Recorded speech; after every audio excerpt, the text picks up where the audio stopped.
Marvelous Medicine number 3. Here it is, cried Mr. Killycranky, rushing into the kitchen.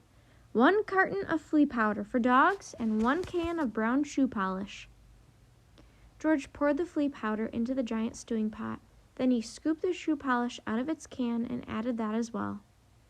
Stir it up, George, shouted Mr. Cranky. Give it another boil. We've got it this time. I'll bet we've got it. After Marvelous Medicine number 3 had been boiled and stirred, George took a cupful of it out into the yard to try it on another chicken. Mr. Cranky ran after him, flapping his arms and hopping with excitement. Come and watch this one, he called out to Mrs. Cranky. Come and watch us turning an ordinary chicken into a lovely great big one that lays eggs as large as footballs. I hope you do better than last time, said Mrs. Cranky, following them out. Come on, chicken, said George, holding out a spoonful of medicine number 3. Good chicken, chick, chick, chick, chick, chick, chick, chick. Have some of this lovely medicine. A magnificent black cockerel with a scarlet comb came stepping over. The cockerel looked at the spoonful, and it went peck. Cock-a-doodle-oo, squawked the cockerel, scooting up into the air and coming down again. Watch him now, cried Mr. Cranky. Watch him grow. Any moment he's going to start getting bigger and bigger. Mr. Killycranky, Mrs. Cranky, and little George stood in the yard staring at the black cockerel.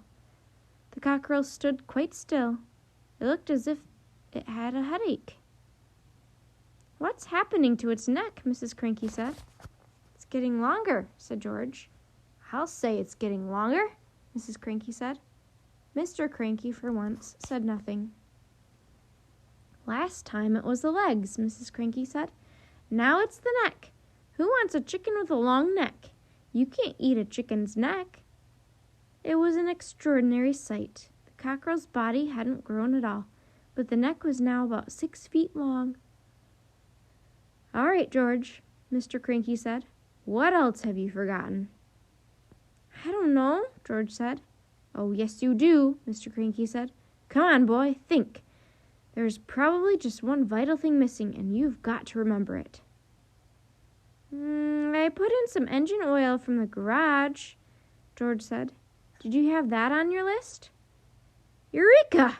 Cried Mr. Cranky. That's the answer. How much did you put in? Half a pint, George said.